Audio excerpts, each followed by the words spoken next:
할렐루야. 주님의 부활을 찬양합니다. 오늘 베드로전서 1장 3절의 말씀처럼 찬송하리로다 우리 주 예수 그리스도의 아버지 하나님이 그 많으신 긍휼대로 예수 그리스도의 죽은 자 가운데서 부활하심으로 말미암아 우리를 거듭나게 하사 산 소망이 있게 하시며 썩지 않고 더럽지 않고 새하지 아니하는 기업을 있게 하시나니 곧 너희를 위하여 하늘에 간직하신 것이라. 우리의 부활은 성령으로 말미암아 하나님께서 하늘에 간직해 놓으셨다라고 했어요. 이 부활의 소망이 우리의 살아있는 소망이 되어지기를 예수님의 이름으로 축원합니다. 근데 오늘 말씀의 제목은요, 더 좋은 부활을 얻기 위하여라는 말씀입니다. 부활은 부활인데 일반적인 부활이 있다면 우리 하나님께서는 분명히 이 히브리서 말씀을 통해서 더 좋은 부활이 있다라고 말씀하셨어요. 그 더 좋은 부활을 얻기 위해서 많은 사람들이 악형도 마다하지 아니하며 채찍과 막 토대 켜는 것과 잔인무도한 그러한 고문과 악형도 마다하지 않고 무엇을 바라왔기에 더 좋은 부활을 소망하였기에 그것이 그들의 산 소망이 되었기에 기쁨과 오히려 감사 가운데 참을 수 있었다라는 거예요. 부활도 감사한데 우리 예수님께서는 우리에게 더 좋은 부활이 있다라고 약속도 좋지만 증거하여 주심을 믿습니다. 증거하셨어요. 우리 그러잖아요. 범인을 잡을 때도 증거가 확실해야 돼요. 증거는 눈에 보이는 것을 증거라고 말하고 있는 줄 믿습니다. 증거를 제시하면 범죄자가 더 이상 범죄를 부인할 수가 없는 거예요. 명확하기 때문에. 재판을 받을 때도 증거가 있어야 돼요. 죄인을 심판할 때는 심증만 갖고는 안 된다는 거예요. 약속이 심증이라면 증거는 확신에 더하는 건 줄 믿습니다. 그건 이 말씀이에요. 약속을 받지 못했대요. 그 대신 뭘 받았어요? 증거를 받았어요. 복음을 증거하면서 주 예수 그리스도를 믿음으로 온갖 핍박과 환난과 악형도 마다하지 아니하며 몸 내놓고 오직 복음을 증거하기 위해서 무엇을? 주님의 십자가의 죽으심과 부활하심을 증거하기 위해서 오직 고문과 채찍과 악형도 마다하지 아니하며 오직 복음만을 사수한 자들, 그들에게 더 좋은 부활이 있다라고 성령께서 그들에게 증거하여 주심을 믿습니다. 보여줬다는 거예요. 알아, 더 좋은 부활이 있어. 약속보다 더 좋은 증거를 내가 너에게 보여줄게. 믿음은 바라는 것들의 실상이요 보이지 않는 것들의 증거라 말씀하심을 믿습니다. 실제로 펼쳐지는 그것이 증거가 아니면 무엇이겠어요? 실제로 우리 예수님께서는 부활의 첫 열매가 되어주심을 우리에게 약속 대신 증거하여 주심을 감사하고 찬양해야 될 줄로 믿습니다. 보여주셨잖아요. 수없이 많은 사람들에게 십자가에 죽으시고 다시 사신 것을 보여주셨어요. 죽은 지 3일 만에 무덤 문 깨시고 막달라 마리에게 보여주셨고 그 후에 모든 제자들에게 보여주셨고 모든 수백의 사람이 볼 수 있게끔 살아서 다시 하늘로 올리우면서 내가 이렇게 올라간 것처럼 다시 오시겠다라고 우리에게 굳게 증거하시며 약속까지 하여 주신 그 하나님을 찬양하는 부활주일이 되어지기를 예수님의 이름으로 축원합니다. 부활의 첫 열매 되신 예수님께서 말씀을 통하여 우리에게 분명하고 명확하게 약속해 주신 것이 있는데 그것이 오늘 말씀의 제목, 오늘 본문에 나온 더 좋은 부활을 증거하여 주셨다는 사실에 우리는 늘 감사해야 돼요. 그래서 그 약속을 믿음으로 더 좋은 부활을 바라보며 고문과 죽음의 고통마저도 기쁨과 감사로 받아들여 순교한 사람들이 성경에서는 또한 많은 수없이 많은 믿음의 선배들, 믿음의 조상들이 우리의 마음속에 또한 역사 속에 기록되어 있다는 사실을 우리는 깨달아야 돼요. 이름도 없이 빛도 없이 복음을 증거하다 순교하신 무명의 그리스도인들이 있습니다. 양아지 같은 곳이 바로 몸 내놓고 주님을 위해서 피 뿌려 순교하신 많은 자들이 묻혀있는 것이, 그러나 무덤도 없이 어느 악을 골짜기에 사망의 음침한 골짜기를 할지라도 복음이 필요한 곳에 가서 피 뿌리며 복음을 증거한 무명의 그리스도인들, 무덤조차 없는, 역사에 기록되어지지 않는, 사람들에게 잊혀져만 가는 그런 수없이 많은 순교자들도 있다는 사실, 우리는 기억해야 돼요. 왜 그들이 피를 뿌려가면서 순교하면서 로마의 어느 무명의 그리스도인들, 수없이 많은 사람들 원년 경기장에서 팔다리가 떨어져 나가고 굶주린 사자의 먹이가 되고 심장이 뜯어져 나가고 목이 뜯어져 나가고 사지가 갈갈이 찢겨지는 그러한 화형을 당하는 아픔과 고통 속에서도, 악정 속에서도 기쁨으로 감사하면서 웃으면서 할렐루야로 하나님을 맞이할 수 있는 유일한 이유, 부활도 좋지만 그들에게 주님이 약속한 더 좋은 부활을 증거로 얻었기에, 그것이 그들에게 산 소망이 되었기에 그런 악형도 마다하지 아니하며 오히려 그래서 기쁨과 감사함으로 받아들인 줄 믿습니다. 받아들였어요. 그들이 사자굴을 무서워했겠어요? 뜨거운 풀물속을 무서워했겠어요? 분명히 다니엘과 사드락과 메삭과 아벳느고도 더 좋은 부활을 소망하였기에 나를 여기서 구하지 아니하여 주실지라도, 내가 그리하지 아니하실지라도 나를 구하시는 하나님을 영원히 찬양하리라, 그런 고백이 나올 수 있었던 게 아닌가 저는 또 스스로 믿고 있습니다. 또 말씀이 그렇게 증거하고 있고요. 더 좋은 부활을 분명히 약속하셨고 증거로 보여주셨다는 사실을 우리는 마음속으로 굳게, 그것이 산 소망이 돼야지만이 이 암울한 세대에 우리는 믿음을 굳건히 지키고 구원을 이루어 나갈 수 있게 되는 줄 믿습니다. 그래서 그 약속을 믿음으로 더 좋은 부활을 바라보며 고문과 죽음의 고통마저도 기쁨과 감사로 받아들여 오늘 순교한 분들에 대해서 한번 알아보고자 합니다.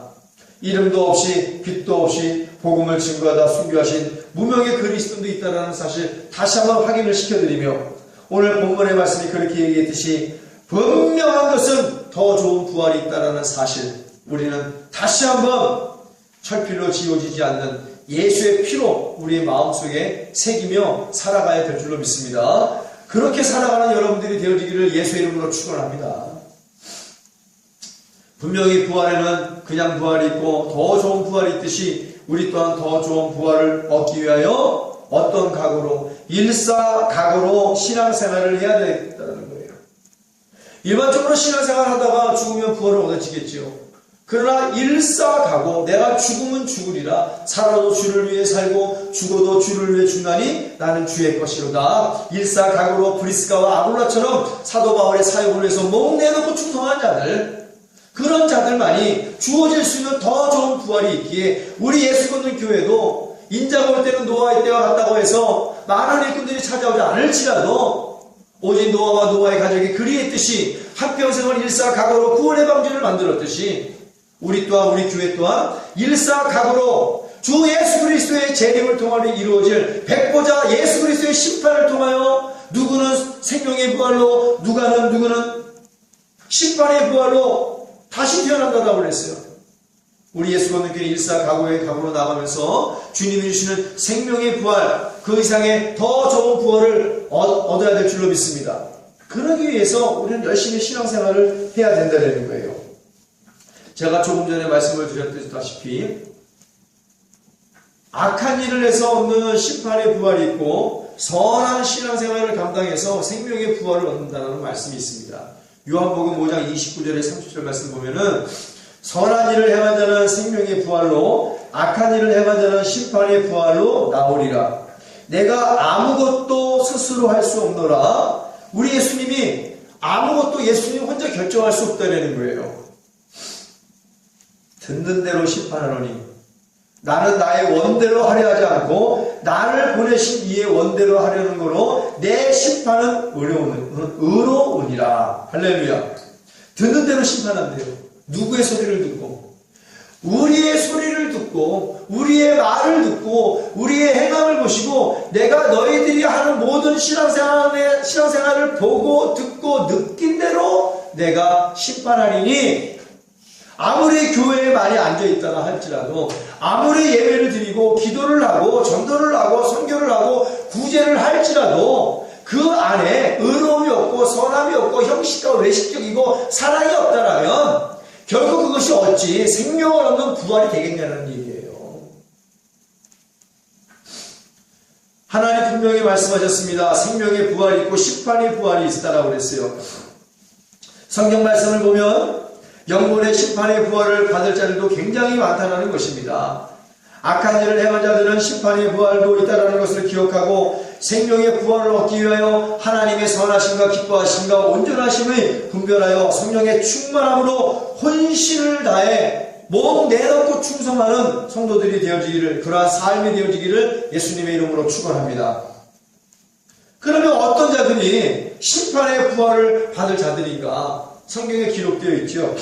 노아의 시대에 타락한 하나님의 아들들인데 노아의 시대에는 먹고 마시고 시집가고 장가고 세상에 몰두했어요. 그러니 예배도 대충대충, 기도도 대충대충, 성령 없는 신앙생활, 한마디로 얘기해서 하나님의 아들들인데 타락했다는 얘기야.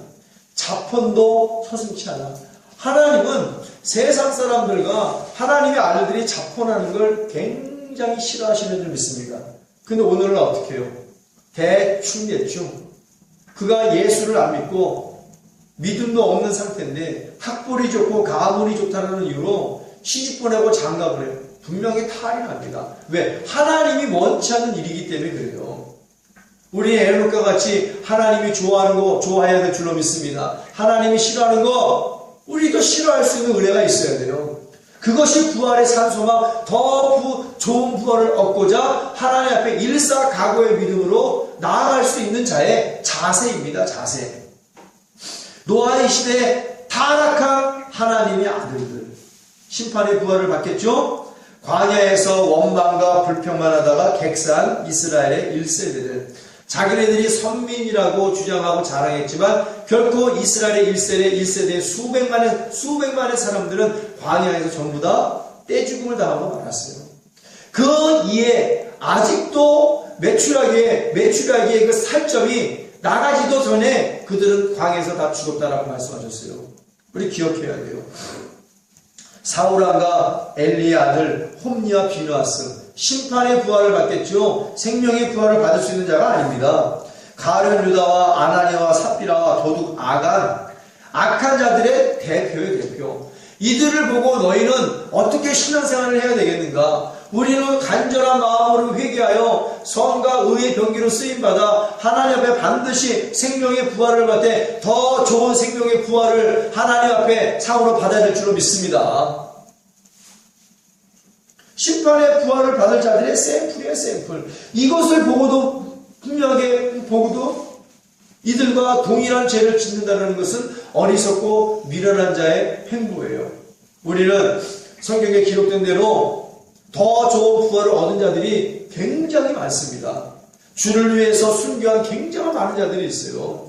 성경에 기록되어 있지 않지만 이 말씀을 근거로 해서 몸 내놓고 순교하여 순교의 피를 뿌린 더 좋은 부활을 사한 소망으로 갖고 그 어떤 악형도 그 어떤 처참한 순교도 기쁨과 감사로 맞이한 미집의 선지들이 너무나 많다는 거예요. 우리는 그러한 자들을 본받아야 될 줄로 믿습니다. 본받아야 돼요. 그래야 이 나라와 민족과 세계가 하나님이 원하시는 기독교로 변화받을 수 있어요. 하나님이 원하시는 그런 교회, 필라델비아 교회나 많은 순교자들이 나온 요한의 제자 폴리감 목사님도 화형을 당하면서도 기쁨과 감사로 맞이했듯이 많은 성도들이 순교의 피를 뿌린 죽도록 충성한 그래서 생명의 멸류관을 받은 서바나 교회 같은 그런 교회, 초대교회, 광야 성막교회, 카타콤베 동굴에 280년 동안 복음을 증거하면서 로마를 복음으로 점령한 그러한 카타콤베 지하 동굴교회, 하나님은 이런 교회를 본받기를 원해요. 그들은 전부 다 더 좋은 부활을 소망했기에 그런 엄청난 고난과 핍박과 환난도 감당할 수 있게 된 줄로 믿습니다. 그냥 감당한 게 아니에요. 기쁨과 감사로 감당했다는 사실을 우리는 깨달아야 돼요. 나는 과연 심판의 부활을 받을 자들인가? 선한 사람으로 생명의 부활을 받을 자인가? 주님을 위해 모진 핍박도 마다하지 않고 목내놓고 충성하여 더 좋은 부활을 얻을 자인가? 우리는 마지막 말세치 말에 성령의 세대에 신중하게 생각해야 될 줄로 믿습니다. 신중하게 나의 신앙을 되돌아보고 나는 부활을 얻을 자인가? 더 좋은 부활을 얻을 자인가? 아니면 심판의 악한 행보로 심판의 부활을 받을 자인가? 이 심판의 부활은 지옥 간다는 얘기죠. 영원히 영원히. 잠시 머물다가 잠시 뜨거운 유황불 속에 있다가 빠져나온 것이 아니라 목욕탕은 뜨거우면은 안 들어가면 되는 거예요. 뜨겁다더라도 몇 분에다 나오면 되는 거예요. 그러나 뜨거운 유황불 먹어서 나올 수 있는 곳이 아니에요. 영원이야 영원히. 다시 한번 말씀을 드립니다. 죽은 다음에 후회하는 미련한 자는 되지 말자. 죽은 다음에 후회하는 미련한 자는 되지 말자. 아직 내 심장이 뛰고 있을 때 회개하여 더 좋은 부활을 얻기 위해서 일사각오의 믿음으로 죽음은 죽으리라는 믿음으로 죽게 충성하는 자 생명의 멸류관도 주고 더 좋은 부활도 우리 예수님이 주신다라고 증거하여 주심을 믿는 여러분들이 되어지기를 예수의 이름으로 축원합니다. 증거야 증거. 약속과 증거 어느 것이 더 좋아요? 저는 약속보다 증거가 더 좋아요. 왜? 증거는 눈에 보이는 것이기 때문에 그래. 우리 친구끼리도 그러죠. 어저께 일어난 사건이 있었어요. 막 친구를 만나, 야, 어저께 이런 일이 있었는데, 너 그거 믿을 수 있어? 야, 증거대봐. 그런 사건이 어딘데 증거대봐. 증거대면 내가 믿을게. 우리 친구들끼리도 그러잖아요. 어떤 사건을 얘기할 때, 증거대면 보여줄게. 그래서, 요즘 스마트폰이 다 있으니까, 스마트폰에 어떠한 그 사건에 대한 동영상을 딱 보여줘. 나 증거 있지? 증거를 내면 믿을 수밖에 없는 거예요. 아무리 불가사의한 일이라도 증거를 내면 믿을 수밖에 없는 거예요. 우리 주님이 말씀을 통하여 더 좋은 부활이 있다고 증거를 내미시는 거예요. 오늘 히브리서 본문 말씀 말미 쪽에 그들은 약속은 받지 못했지만 증거를 받았다라고 그랬어요. 거부할 수 없잖아요. 보여줬는데 어떻게 해. 봐, 더 좋은 부활이 있잖니. 그래서 그는 그것을 사람 소망으로 받고 그래?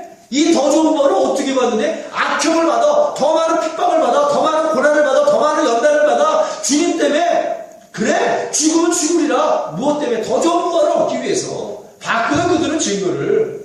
우리가 말씀을 통하여 증거를 본 줄로 믿습니다. 그렇기 때문에 그냥 부활도 좋지만 더 좋은 생명의 부활을 얻기 위하여 우리 예수건도교회 일사각오의 믿음으로 죽으면 죽으라는 믿음으로 순교의 믿음을 가지고 더 많이 온천에 다니며 남들에게 복음을 증거하는 역사가 있게 되어지기를 예수의 이름으로 축원합니다. 그렇게 나아가야 돼요. 교회는.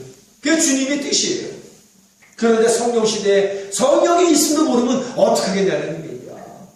아무 의미 없이 아무 뜻 없이 그냥 성령 충만하니까 그냥 성령 충만 받으면 되는 줄 알아. 성령 충만이 우리에게 왜 필요한가를 알아야 돼요. 지금 그 시간이 아닐 때 말씀을 드릴 수가 없습니다. 다음에 하나님이 허락하시면 왜 성령의 충만함을 받아야 되는가 말씀을 드릴게요. 간략하게 말씀을 드리면 성령은 하나님의 영이요 하나님의 마음을 통달하시는 분이야. 성령 충만을 받아야 천국도 가지만 성령 충만 받아야 하나님의 뜻을 알고 하나님의 마음을 알고 하나님의 사랑을 알고 그리스도의 뜻을 알고 그리스도의 마음을 알고 십자가의 도의 사랑을 알고 대속의 은혜를 알고 진정한 부활을 산 소망으로 갈릴 수 있기에 성령의 충만함을 받아야 돼요. 예수님이 제자 봐요. 성령 없을 때 부활의 소망이 있어? 구원도 확신 못했어. 그래 성령의 세례로 거둔다고 성령의 충만을 받자 구원의 확신으로 더 좋은 부활을 산 소망으로 여겼기에 순교하는 것도 마다하지 않은 점 있습니다. 그래서 성령 충만 받아야 되는 거예요. 근데 어느 교회는 온갖 교육이 난무하는데도 왜 성령 충만을 받아야 되는지 조차도 깨닫지는 못해. 지금 그렇게 영적으로 무지한 교회가 너무나 넘쳐나고 있다는 거예요. 그거 자꾸 상관없이 성령의 충만함은 그래서 받아야 되는 줄 믿습니다. 우리 세 가지 얘기했죠. 나의 신앙은 어떠한 신앙이 되어야 될 것인가? 심판의 부활을 받을 자인가? 생명의 부활을 받을 자인가? 주님을 내 모든 핍박도 마다하지 않고 목내놓고 충성하여 더 좋은 부활을 얻을 자인가? 신중하게 생각해서 내가 어떠한 처지에 놓여 있는가를 깨닫게 된다면 간절한 마음으로 회개하여 하나님 앞에 올인하고 하나님의 나의 모든 삶의 주권을 맡기고 모세처럼 죽도록 충성하는 자가 되어지기를 예수의 이름으로 축원합니다. 그런 자들이 되어야 돼요. 그럼 더 좋은 부활을 얻을 자들의 신앙을 한번 보기로 하겠습니다.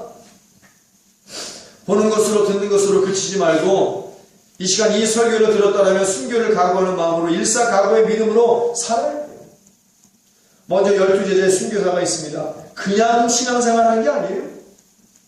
성령으로 이 말씀을 기록하게 하신 우리 성령의 역사심 속에 많은 제자들 중에 하나님의 복음서를 성령이 그 손을 붙들어 증거한 사람도 굉장히 많습니다.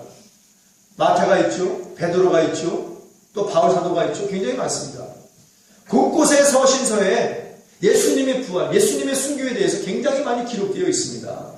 왜 그들이 길고 가느다란 삶을 연명하려고 노력하지 않고 짧아도 좋으니까 굵게 복음을 증거하다가 잡히는 족족이 십자가 처형을 당하고 온갖 악형을 당했음에도 불구하고 끝까지 복음을 사수할 수 있습니다. 더 좋은 부활을 소망했기 때문에 그런 거예요. 하나님이 영광을 위해 산 사람입니다. 분명 더 좋은 부활을 얻기 위해 주님 닮아서 주님처럼 하나님께 일사각오로 죽기까지 충성한 분들이 계세요. 우리 예수님 죽기까지 하나님 말씀에 복종하여 십자가 사명 감당하고 부활의 첫 열매가 되심을 믿습니다. 그래 우리도 부활하는 거예요. 야고보 사도가 있죠. 처음으로 우리가 만난 순교자는 세베대의 아들 야고보인데 야고보의 순교는 스테판이 죽은 후 약 10년이 채 지나지 않아 일어났습니다. 이는 헤롯 아그리파가 유대의 총독으로 임명되자마자 유대인들에게 환심을 얻을 목적으로 그리스도인들에게 대하여 매서운 박해를 가기 시작했을 때 돌에 맞아 죽었습니다. 빌립, 그는 채찍에 맞았으며 감옥에 갇힌 후 AD 54년에 십자가에서 처형이 되었어요. 마태, 그는 파티아와 에디오피아에서 사역을 하였고 에디오피아에서 박해를 받았으며 AD 60년 나다바에서 마늘창으로 살아냈어요. 마늘창이라는 칼이 삐죽한 칼이 삐죽삐죽 많이 나온 그런 창이에요. 그런 마늘창으로 살해를 당했습니다. 작은 야고보 94세 때 그는 유대인들에게 구타를 당하고 돌로 맞아 결국 뇌에 손상을 입고 순교를 했어요. 마띠아는 다른 대부분의 제자들보다 잘 알려지지 않았으나 유다 이스카리옷의 공백을 메우기 위해 임명되었어요. 그는 예루살렘에서 가룟 유다를 얘기하는 거예요. 그는 예루살렘에서 돌매질을 당하였으며 후에 참수형을 당하여 순교했습니다. 안드레는 많은 아시아 국가들에게 복음을 전파하다가 에데사에서 붙들려 십자가에서 처형되었는데 땅에서 십자가의 두 굿을 수직으로 못 박혀 죽음을 당했습니다. 마가 알렉산드리아 사람들에 의하여 그들의 우상인 세라피스를 기리는 웅장한 종교의식을 할 때 순교를 당했습니다. 그는 무자비한 처형 방법으로 몸이 찢기며 그의 생을 마감하세요. 몸이 찢겨나갔어요. 베드로 유명하죠.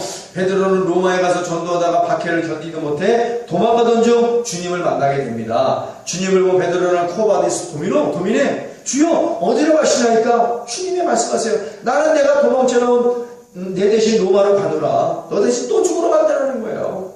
주님의 말씀을 듣고 베드로는 간절한 마음으로 깨닫고 회개하여 다시 로마로 갑니다. 십자가에 못 박히면서 주님과 같은 모습을 할 수 없다 하였고 주님을 배반하고 저주했던 그는 주님의 놀라운 용서를 체험한 후 머리가 땅으로 다리가 위로 향하는 자세, 즉 거꾸로 십자가에 못 박혀 그는 그렇게 주님과 같은 자세로 죽을 만큼 자신이 포기하지 못하는 생각을 하여서 그래 거꾸로 매달려 죽었다는 거예요. 십자가에서.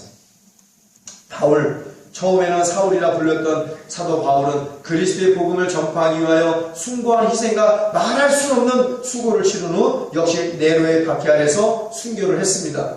로마 병사들에 의해 바울은 마을 밖 사형 집행장으로 끌려갔으며 그곳에서 바울은 기도를 마치고 칼에 목이 베어 순교를 해 주님을 외치면서 순교를 당했어요.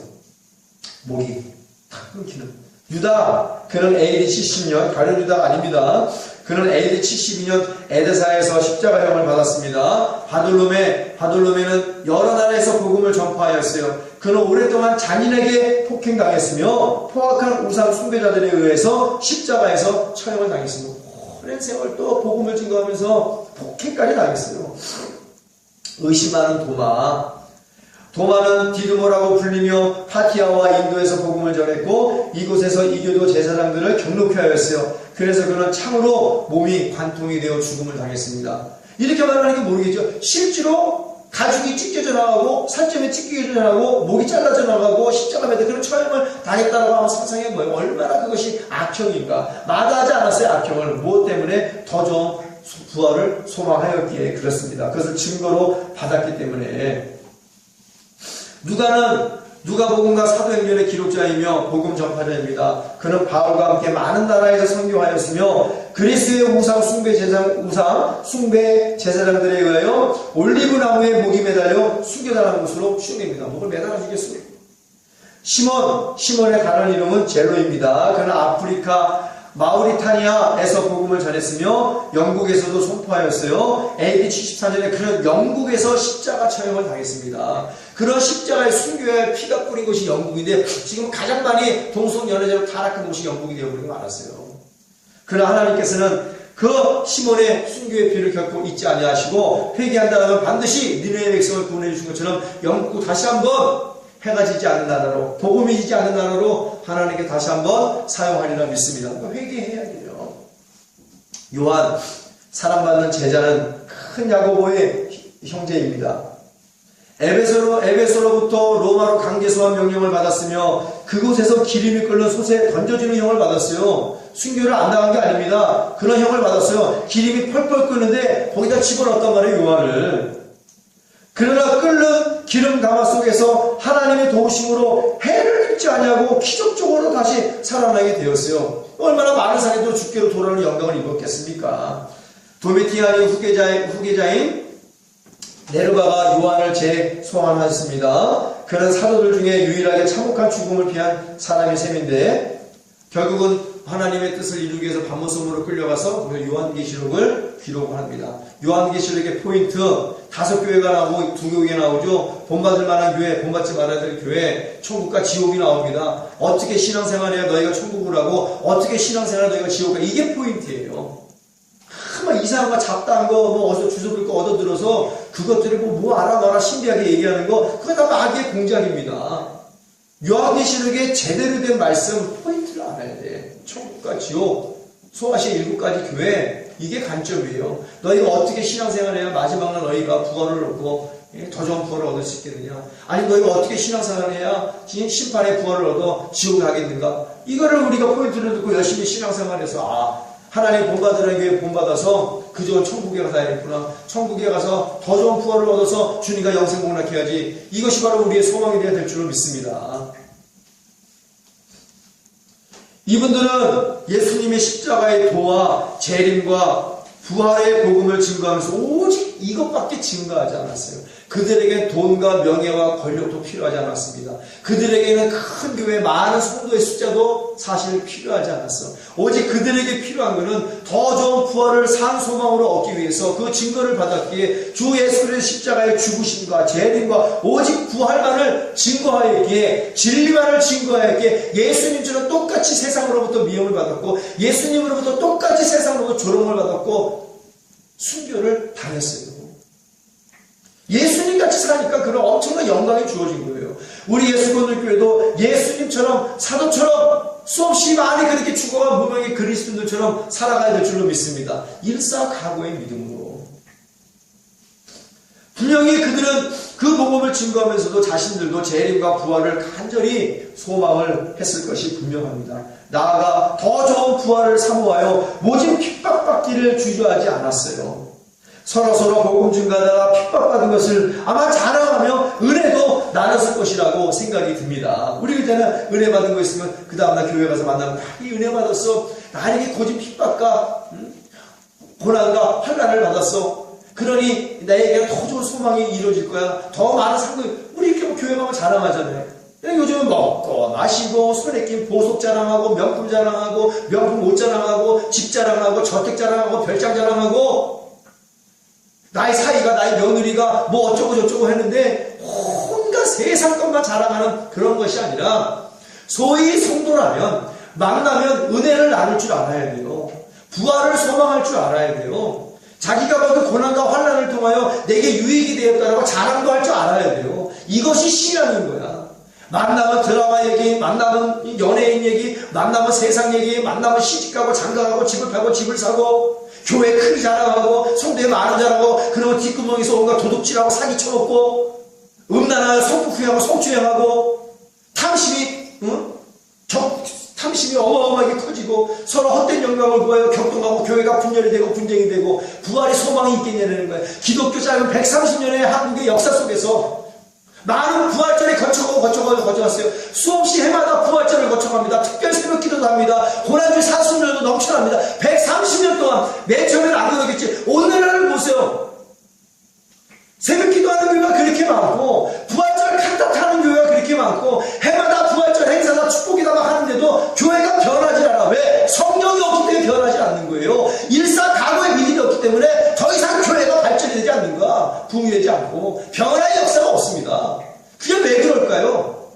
성령이 빠졌어요. 성령이 빠진 교회 일사각오의 믿음이 없어요. 전부 다 약먹은 병아리처럼 다 이러고 앉아있는 거야. 눈은 다 풀어지고 눈에 힘이 없어. 총기가 다 풀어져 버렸어.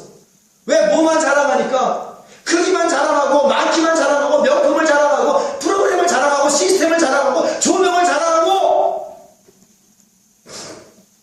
이런 것만 자랑하니까 교회가 힘이 없는 거예요. 진정한 부활의 소망이 있어야 될 줄로 믿습니다. 그러나 먼저 회개하여 성령 충만 받아라. 예수님처럼 예수님 제자처럼 무명의 그리스도처럼 죽을 각오하고 신앙생활 하라는 거야. 나를 위해 죽을 자 살겠고 나를 위해 살고자 노력하는데 또 사는 역사가 있다라고 말씀하신 거예요. 나는 생명이여 부활이니 나를 믿는 자는 죽어도 살겠고 살아서 나를 믿는 자는 영원히 죽지 아니하리라. 어떻게 부활이 나의 생명이 돼 소망이 되고 죽을 각오로 신앙생활을 안 하기 때문에 더 이상 하나님 자랑하지 않고 성령 충만 받지 않기 때문에 약먹은 병아리처럼 병 걸린 닭들처럼 전부 다 희망이가 없는 거예요. 성경을 보세요. 하나님께 더 좋은 부활을 증거를 받은 자들이 힘찬 신앙생활 본받아야 될 줄로 믿습니다. 그 앞에 거대한 태풍과 노도와 같은 파도가 억눌할지라도 믿음과 기도의 노를 놓지 않아. 왜? 성령 충만이 있기 때문에 가다 죽을지라도 내가 태풍과 싸우리라. 파도와 싸우리라. 가다 죽더라도 가리라. 누구를 위해서? 주 예수 그리스도의 복음을 위해서 예수 방향으로 끝까지 간 자들이에요. 예수 방향으로. 많으면 뭐해? 크면 뭐해? 오히려 그런 것들 때문에 복음이 막히게 되는 거예요. 진정한 부활이 우리의 소망입니까? 더 좋은 부활이 우리를 기다리고 있고 그 증거를 보여주셨음에도 불구하고 여기가 좋사오니 자랑만 하고 앉아있으면 자긍하고 자고하면 결코 그렇게 몰락하여 그들에게 임하는 것은 심판의 부활밖에 이루어지지 않는다는 사실을 이 시간 이 설교를 듣는 모든 자들이 깨닫고 회개하여 제대로 성령 충만 받아서 하나님의 마음과 그리스도의 대속의 은혜를 깨닫고 십자가의 도와 부활과 재림과 더 좋은 부활을 소망하여 그것을 증거하여 그분들이 받은 그 상급 우리도 받고 그분들이 얻은 그 부활 우리도 그 증거로 받아야 될 줄로 믿습니다. 그런 예수 걷는 교회가 되어지기를 예수의 이름으로 축원합니다. 성령의 권능으로 충만한 교회가 되어지기를 예수의 이름으로 축원합니다. 예수 그리스도의 권능으로 충만하여 그 권능의 이름으로 귀신을 내어쫓고 마귀를 대적하며 병든 자를 고치는 우리 예수 걷는 교회가 되어지기를 예수의 이름으로 축원합니다. 우리에게 찾아온 모든 자들에게 더 좋은 부활이 있다라고 소망을 주는 교회가 되어지기를 예수의 이름으로 축원합니다. 야, 이 더러운 악한 마귀 원수 귀신아, 교회를 장사하게 만들고 강도의 굴을 만드는 더러운 귀신을 떠나 갈지어다. 마귀의 추종자 떠나 갈지어다. 귀신의 추종자 떠나 갈지어다. 다 떠나가야 돼. 마귀와 귀신의 추종자들은 그런 것이 머물 수 있는 것이 꼭 교회가 아니라는 사실이에요. 교회는 뜨거운 부활로 소망이 이루어져야 돼. 그냥 나가서 부활을 증거하자. 더 좋은 부활이 있어. 복음을 증거하자. 부활을 증거하자. 재림을 증거하자. 천국을 증거하자. 우리 그것을 사모하자. 그래야 교회가 기적과 이적과 표적이 나타나. 나 죽은 자도 벌떡벌떡 일어나고 병들도 고침을 하고 귀신 따라가는 역사가 나타나서 하나님의 나라가 도래함을 많은 자들에게 알릴 수 있는 거예요. 진정한 그리스도의 권능이 우리 교회의 이름처럼 나타나게 되어지기를 예수의 이름으로 축원합니다. 우리 교회 얼마나 많이 말씀과 기도에 전무하고 나가서 노방전도로 뜨겁게 주님의 부활을 증거하는지 몰라요. 반드시 하나님께서 더 좋은 생명의 부활을 증거로 우리에게 주셨다는 사실을 마음속에 확신하고 우리 예수 걷는 섬기는 그 자세를 전 세계에서 가장 큰 축복의 행복이라고 여기는 저와 여러분들이 되어지기를 예수의 이름으로 축원합니다. 이런 교회를 섬기는 것이 복이야. 성도가 사람 많은데 끼워서 투명인간처럼 밀물과 썰물처럼 왔다 갔다 하는 게 복이 아니라 교회가 큰 게 복이 아니라 교회가 커도 복음을 증거하는 것이 복중복인 줄 믿습니다. 복중복이지. 교회가 작아도 작다고 창피할 것이 아니라 복음을 증거하는 교회가 복중복이라는 사실을 깨닫게 되어지기를 예수의 이름으로 축원합니다. 얼마나 자랑스러워요. 우리 예수 걷는 교회가. 그렇게 자랑스러울 수가 없어. 예수 걷는 교회를 섬기는 목사로서 얼마나 하나님께 자랑스럽고 얼마나 하나님께 감사한지 몰라. 왜? 더 좋은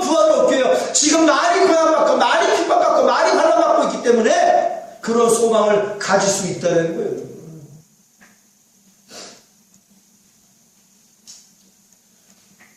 일사각오로 더 좋은 부활을 열렬히 사모하며 순교하는 상황에서 주님 만난다는 기쁨으로 이후로는 날마다 주님과 만찬을 즐길 수 있다는 기쁨과 감사로 그들은 순교를 기쁘게 받아들였어요.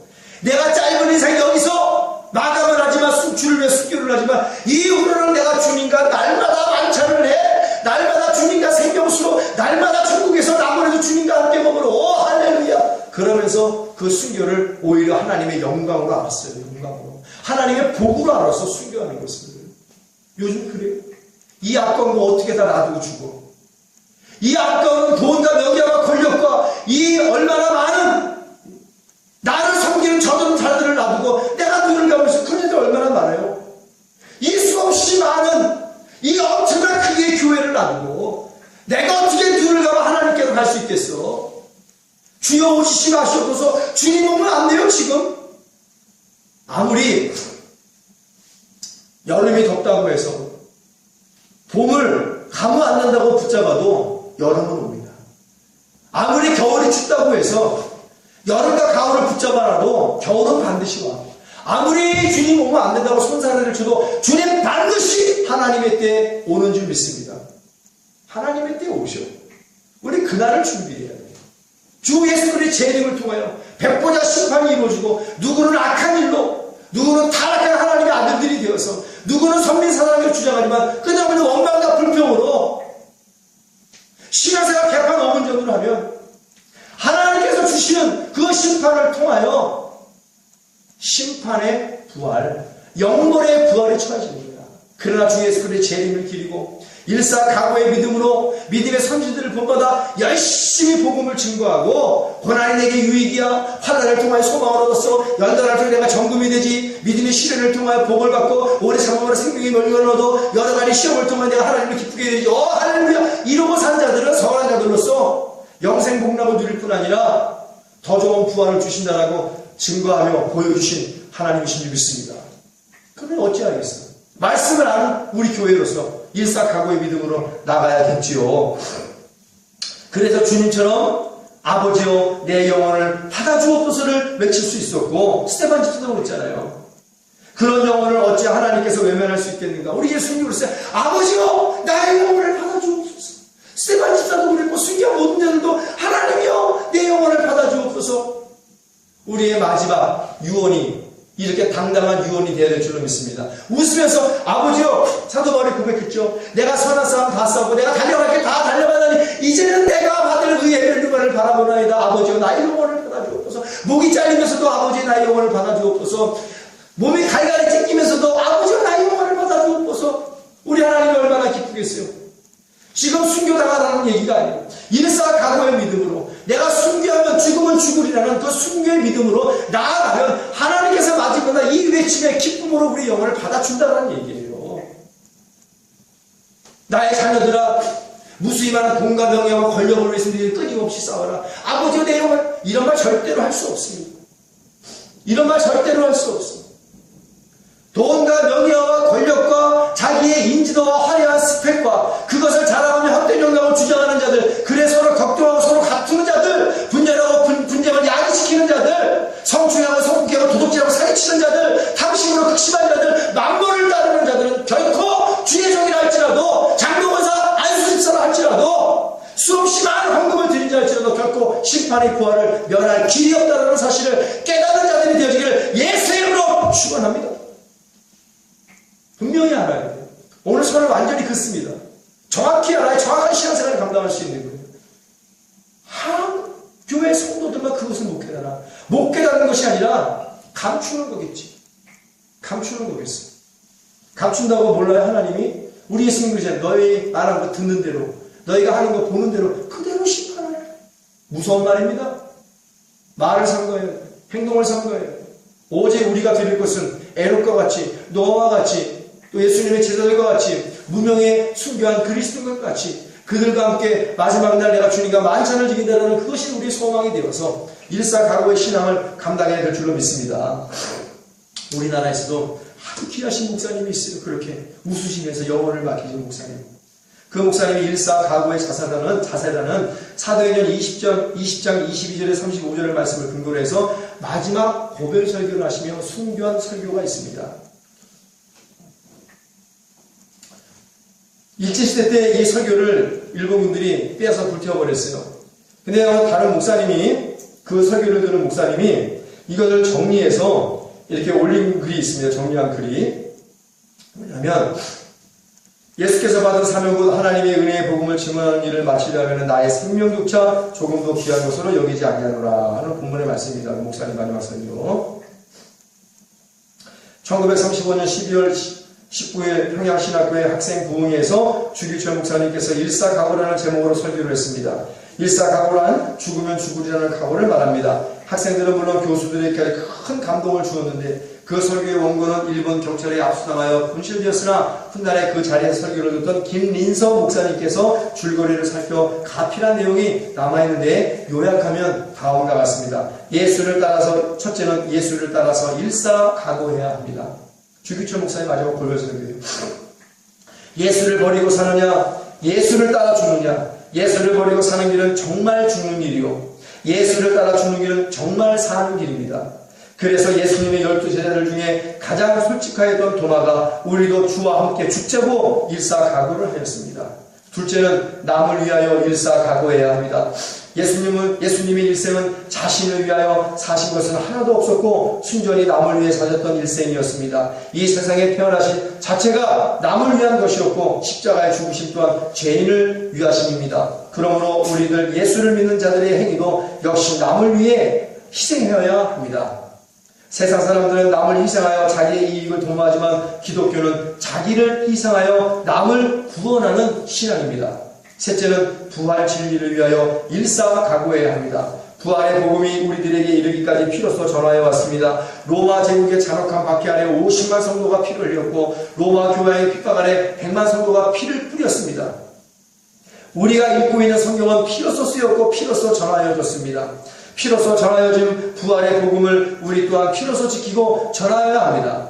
주님을 위하여 이제 당하는 수욕을 내가 피하여 이 다음 주님이 너는 내 이름과 내 평안과 내 즐거움을 다 받아들이고 내가 준 그 고난의 자는 어찌하고 왔느냐고 물으시면 내가 무슨 말을 하겠습니까?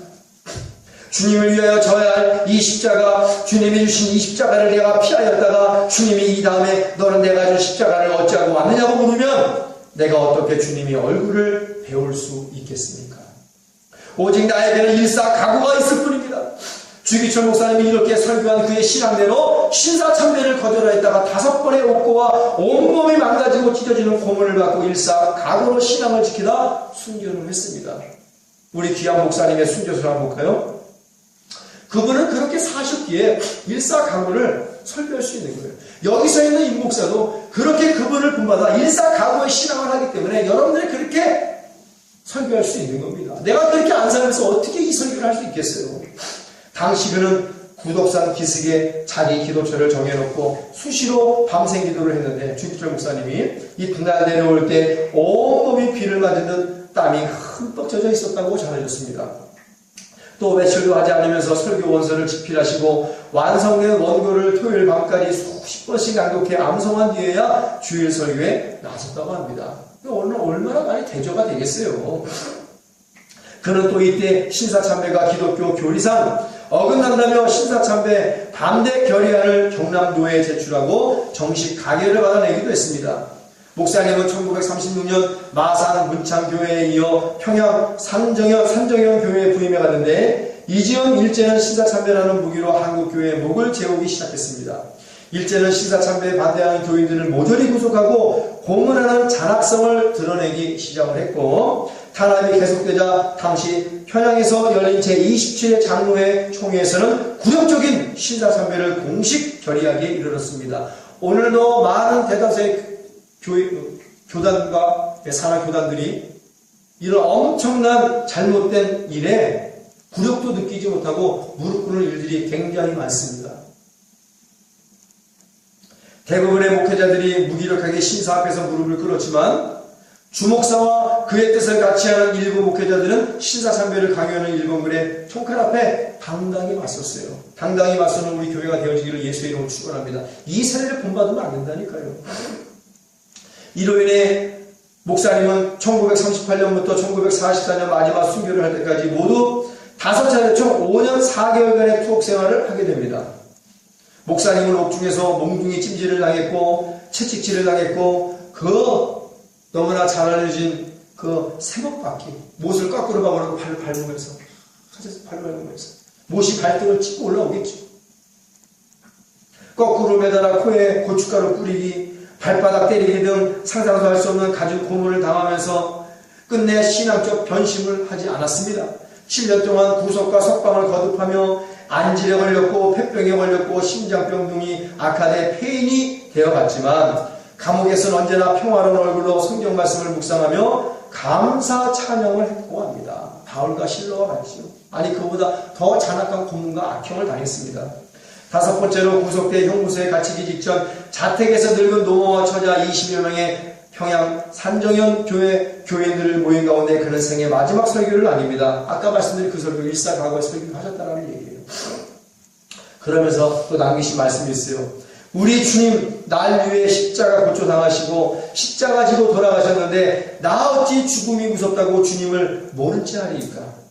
오직 일사각오가 있을 뿐입니다. 소나무는 죽기 전에 찍혀야 시퍼렇고 백합화는 시들기 전에 떨어져야 향기롭습니다. 이 몸도 시들기 전에 주님 재단에 드려지기를 바랄 뿐입니다. 라는 유서도 남기기도 했습니다.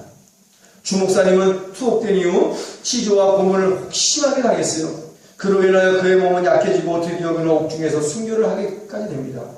때는 1944년 4월 13일이었었는데 그날 사모니가 마지막 연애시에 남긴 말을 다음과 같습니다. 나는 이제 하나님께로 가나 산정현 양떼들은 어찌하니까 오직 사나 죽으나 양밖에 생각이 안 나는 거야. 오늘날과 너무나 다르잖아요. 너무나 달라. 오늘날 양을 생각하는 자들이 몇 명이나 되겠어요. 주목사님은 투목된 이후 치주와 고문을 심하게 당했습니다. 그러면서 이제 마지막 날 사모님과 대화. 나는 하나님께로 가나 산정현 양떼들은 어찌하니까 오직 사나 죽으나 주님의 양만 생각을 하는 거예요. 이때 사모님 되시는 오정모 집사님은 사모님이신데 집사님 직분하고 오정모 사모님은 목사님 그것은 염려하지 마십시오 하고 위로하였어. 그냥 하나님께로 가세요라는 뜻이야. 사모님 마음이 얼마나 아프겠어요. 그러면 안심하겠소. 어머님을 많이 위로해 드리오. 이 말을 채우러 사모님과 작별을 했어요. 1944년 4월 21일 금요일 밤 9시 숱한 고문으로 만신창이가 된 그의 몸은 평양 형무소의 한 귀퉁에서 그날 밤 9시 30분에 주목사님은 49세로 세상을 떠났는데 연세도 얼마 안 되셨어요. 어떻게 소천하시냐면 마지막 가는 유언이 내 여호와 하나님이여 나를 붙잡으소서 하시며 환하게 웃으시며 운명하셨어요. 왜 이렇게 모진 고문을 당하면서 복음을 사수하고 말씀을 지키고 또 말씀을 사수하며 이 말씀을 증거하는 삶을 사는 오직 주기철 목사님 이런 엄청난 일을 당하셨음에도 불구하고 악형을 당하셨음에도 불구하고 모진 고문을 당하셨음에도 불구하고 조롱과 핍박을 당하셨음에도 불구하고 방년 49세밖에 안 되셨는데 그 사모님과 노모와 자식과 그 양떼들을 놔두고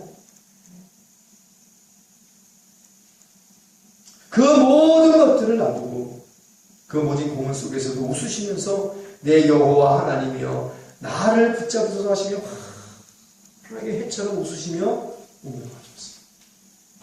도대체 무엇을 증거로 얻으셨기에 오늘 주기철 목사님은 더 좋은 부활을 우리 하나님으로부터 증거를 받으셨다는 사실이에요. 증거를. 삶의 본이 되셨고 신앙의 본이 되셨고 당신이 일사각오의 믿음으로 사셨기에 너희도 나와 같이 일사각오의 믿음으로 살아야지만이 더 좋은 구원을 증거를 얻을 수 있다는 것을 몸소 보여주셨어요. 오늘 이러한 목자가 한국과 세계에 많이 나오게 되어지기를 예수님의 이름으로 축원합니다. 예수님의 제자들도, 주기철 목사님도, 무명의 그리스도인들도 다 예수님을 닮은 자들이었어요. 너희가 주 예수의 마음을 닮으라. 마음을 품으라고 우리 예수님이 그렇게까지 말씀하셨는데 예수의 마음을 갖다 버리고 마귀와 귀신의 마음을 받아들여서 그저 돈과 명예와 권력에 미친 자들로 난무하고 헛된 영광과 헛된 스펙만 쌓고 교회가 서로 다투고 격동하며 원수지간이 되고 죽여라 살려라 치고받고 그래도 좋다는 거야. 자기는 좋지만 하나님은 얼마나 슬프겠냐.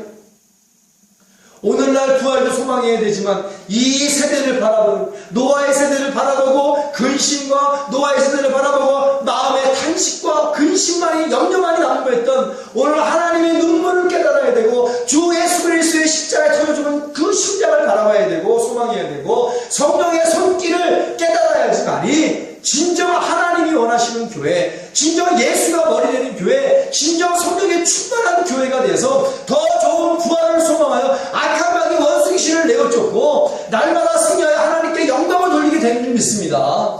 부활절만 지키는 것이 아니라 변화된 이 부활절을 통하여 변화된 교회가 되어야 되는 거예요. 사순절과 고난주간을 통하여 교회가 변화되어야 되고 목사가 변화해야 되고 직분자가 변화되어야 되고 성도가 변화가 되어야 돼요. 잠자는 영혼이 깨어나야 되고 죽어가는 영혼들이 소생케 되어야 되고 쇠퇴해가고 몰락해가는 영혼들이 다시 한번 성령으로 말미암아 부흥의 역사, 변화의 역사가 있어야 된다는 사실입니다. 하나님이 원하시는 거예요. 세상이 원하는 교회를 만들어가는 것이 아니라 하나님이 원하시는 교회를 만들어 나아가야 오늘 그 교회가 세상의 빛과 소금의 역할을 감당하며 예수는 부활하다라고 얘기해도 그 영혼으로 말미암아 더 많은 자들이 전도가 되는 교회예요. 이 교회에서 사람 빼내서 내 교회 채우는 것이 아니라 그건 도둑 중에 도둑 아닌 거. 그렇게 도둑질을 하고도 어떻게 뻔뻔스럽게 생명의 부활로 들어가려고 마음을 먹고 있냐. 회개해야 될 줄로 믿습니다. 가슴을 찢고 회개를 해야 돼.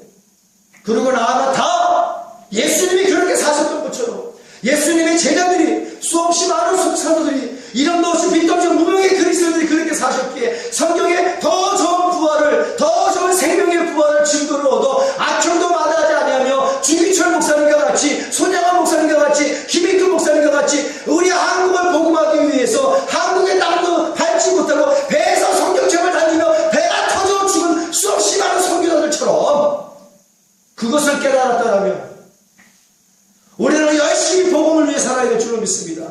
더 좋은 생명의 부활을 얻기 위해서 일사각오의 믿음으로 오직 살아도 예수, 죽어도 예수만을 증거하는 교회가 되어야 될 줄로 믿습니다. 그래야지만이 소망이 되는 거예요. 더 좋은 부활을 증거로 받으셨기에 하나님께 온전히 웃으시면서 나의 영혼을 붙잡으소라고 고백했던 그 목사님, 하나님께 먼저 보내신 사모님과 늙은 노모와 자녀들과 성도들의 그러한 신앙들, 더 좋은 생명의 부활을 증거로 받은 신앙인 줄 믿습니다. 결론적인 말씀입니다. 더 좋은 부활을 증거로 받았고 더 좋은 생명의 부활을 바라보셨기에 주님 사랑으로 모진 고문과 죽음을 이기시고 이 땅에서 생을 마감하시고 웃으시며 하나님 품으로 가신 우리 귀한 주기철 목사님, 또 예수님과 예수님의 많은 제자들, 더 좋은 부활을 바라보셨기에 사랑하는 목사님을 하나님께 아낌없이 먼저 보내신 오정호 사모님과 늙은 노모와 자녀들과 성도들, 얼마나 이 부활절날 귀하고 복된 믿음인지 모르겠습니다.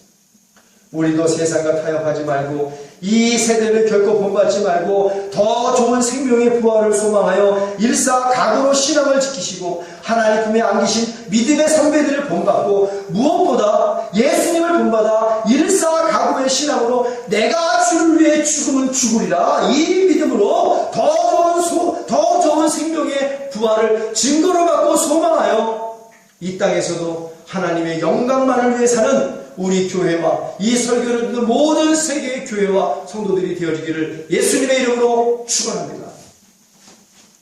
우리가 이 말씀을 기억으로 주님의 성호를 3번 외치고 간절한 마음으로 회개하는 시간을 갖겠습니다. 지금은 전 세계 모든 교회의 머리가 되시는 우리 주 예수 그리스도의 무한하신 은혜와 전지전능하신 하나님 아버지의 끝없는 자비와 궁휼하심과 보혜사 성령님의 거룩하신 열매와 교통, 교제, 내주 충만, 축원하심이 오늘 은혜를 받고 더 좋은 부활을 얻기 위하여 일사각오의 믿음으로 나아가기를 원하는 모든 성도들 머리에 임하옵시며 주 예수 그리스도의 권세와 능력과 축복과 평강만이 이제로부터 영원토록 함께 있을지어다. 아멘.